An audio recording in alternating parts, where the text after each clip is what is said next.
United, B थानसा। मेरा यही एक मैसेज था। पार्टी से बड़ा जाति है, और अगर हम लोग एक आवाज़ में हम लोग अपने कम्युनिटी के हित में, अपने कम्युनिटी के इंटरेस्ट के बारे में बात करें तो ये हम सबका लिए अच्छा होगा। मैंने विद्युत का स्टेटमेंट देखा, आई वेलकम इट। अगर कोई हमारी कम्युनिटी के वेलफेयर के बारे पहले बोलता है और पार्टी के बारे बाद में बोलता है तो इसमें कोई खराबी नहीं है। जहाँ में कोई कम्युनिटी के थंसा के बारे बात करे, मैं उसको वेलकम करता हूँ। मैंने जो कहा है वो मैं करूँगा। अगर गवर्नमेंट ऑफ इंडिया सीरियस तो हमारे भविष्य के लिए, अगर आप सबका साथ सबका विकास चाहते हैं तो आप 30% पॉपुलेशन, 70% जोग्राफिकल एरिया को इग्नोर करके सबका साथ सबका विकास नहीं कर सकते। 1 साल से हम लोग वेट कर रहे हैं। मैं 10-11 दिन दिल्ली में बैठा रहा। अगर आप सीरियस हैं तो बात कीजिए, अगर सीरियस नहीं है तो हम अपना रास्ता खुद चुनेंगे। लेकिन कम्युनिटी को कुछ देना पड़ेगा। नेता को कुछ मिले, कम्युनिटी को कुछ नहीं मिले, ये होगा नहीं। तो मैं ये कोशिश कर रहा हूँ। आई हैव अगेन सेड, आप प्रार्थना कीजिए, प्रे कीजिए महाराज के लिए नहीं कि हमें कुछ मिले। हमने हमेशा तिपरासा कम्युनिटी को हमेशा साइडलाइन करके हमें डेवलपमेंट नहीं दिया गया। टीटीएडीसी में उस दिन सब जोन का जब मैंने लाइन देखा, कष्ट मुझे हुआ। 27,000 लोगों ने 100 नौकरी के लिए अप्लाई किया, 110 नौकरी। कितना बेरोजगारी है। अगर हम लोग गरीब रहेंगे तो हमारा बच्चा का शिक्षा कैसे मिलेगा। आज हम लोग हानि दुसा होके भी भूमिहीन है। अगर नेशनल हाईवे बनता है, रोड वाइडनिंग होता है, कहीं में कोई प्रोजेक्ट आता है तो हमें कॉम्पनसेशन नहीं मिलता क्योंकि हमारे नाम में ज़मीन रजिस्टर्ड नहीं है।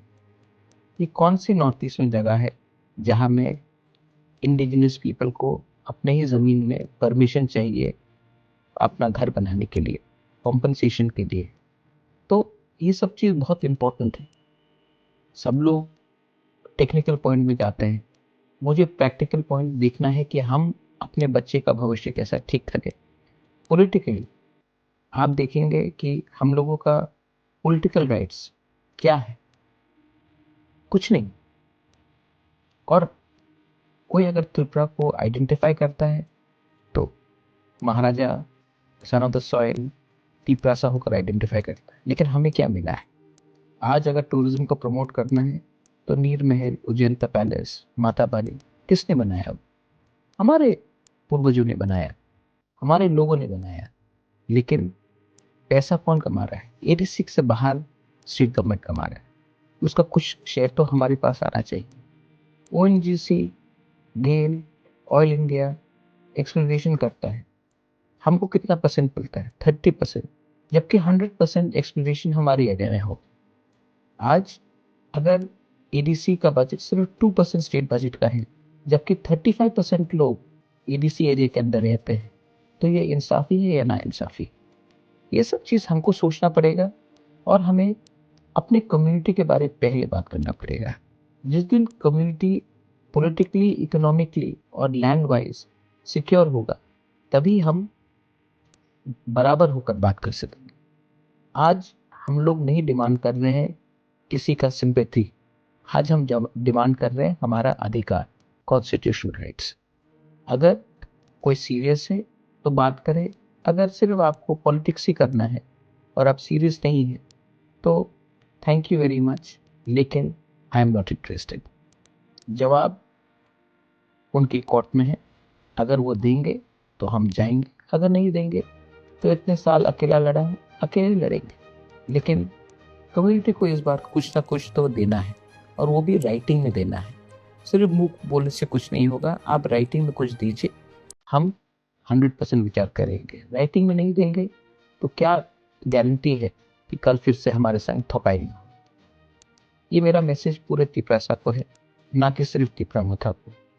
आईपीएफटी को है, बीजेपी जनजाति मोर्चा को है, एसटी सेल को है। आप पॉलिटिक्स इस बार मत कीजिए।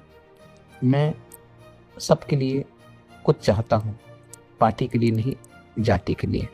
अंत में मेरा एक ही लिमिटेड पॉइंट है, कम्युनिटी को इकट्ठा करो। अगर हम लोग एक ब्लॉक होते हैं तो कम्युनिटी का भला होगा।